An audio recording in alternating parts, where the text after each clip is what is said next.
Eccolo primo davanti a Geminiani e Brunet. Nous sommes ici dans l'ascension de la deuxième difficulté de la journée, le col des Aravis, situé à 64 km de l'arrivée. Le col des Aravis culmine à 1498 mètres. L'ascension est longue de 12 km. Voici le passage au sommet du col des Aravis de Bari-Oban.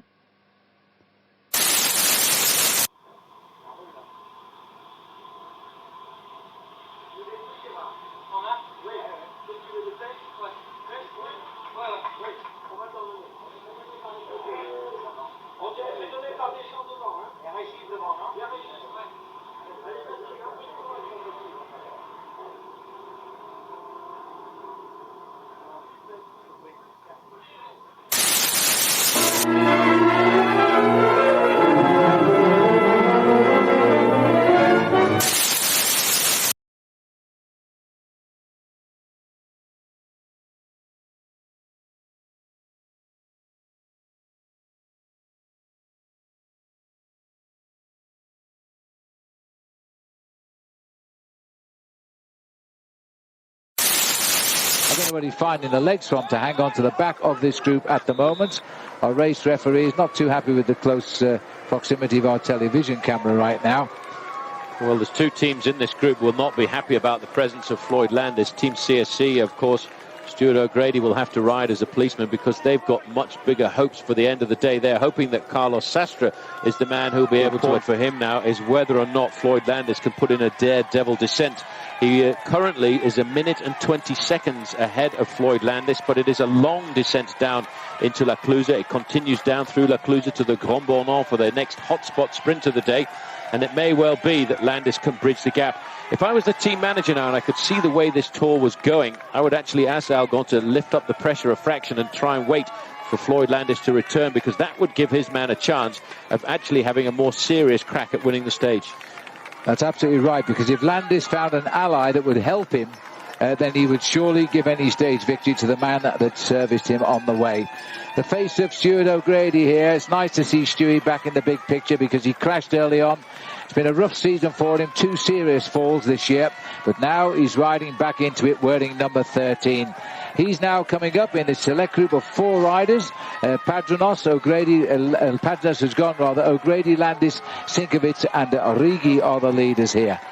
Well, O'Grady must be wondering what he's doing in a breakaway like this. He thought initially going into the breakaway, because it was a breakaway of 11 riders who were basically so far down in the overall classification. We could have easily said, well, that's it, that's the break of the day, and I think we both did just before we went to air when it was 8 minutes.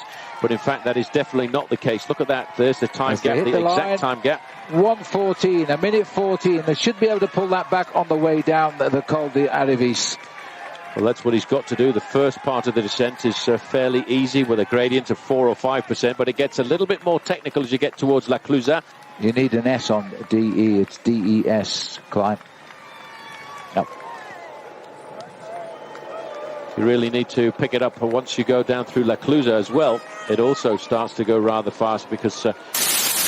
édition partie tout à l'heure de Megève, direction Morzine, en passant par le col des Aravis. Thomas de Rennes, l'homme de tête, est en plein dedans. Ensuite, eh bien, il faudra descendre vers le Grand Bornand, puis attaquer le col de la Colombière.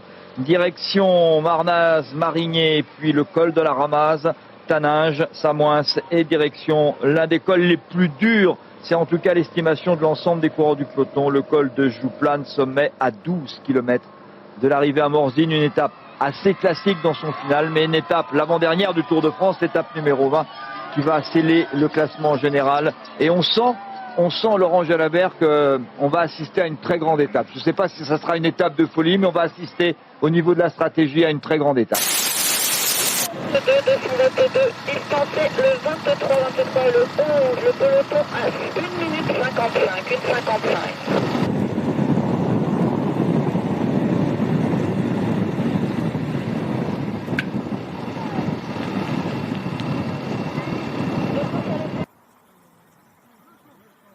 Avec Clément Champoussin, ce sont les 3 coureurs qui peuvent aller chercher la victoire. Et oui, Clément Champoussin qui n'a pas réussi à rentrer. Regardez, et le coureur, le belge.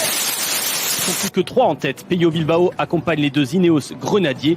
Marc Hirschi et Nicolas Edes sont définitivement distancés pour la victoire d'étape. Bilbao est distancé 2 hommes en tête, 2 coureurs de Ineos Grenadiers, Carapaz et Kwiatkowski. On semble se résigner dans le peloton. Les échappés auront leur ticket pour la victoire d'étape. Ils ont bien résisté et possèdent donc encore plus d'une minute dans les 10 derniers kilomètres. A réalisé le jump pour revenir sur Marc Solé. Il y a Chris Neyland et Woodpools à 42 km de l'arrivée. Et Chris Neyland qui vient de chuter dans la descente. C'est du grand bout de Van Aert aujourd'hui sur les routes du Tour de France. Il y en a un qui est parti dans un décor ici, c'est Mourad.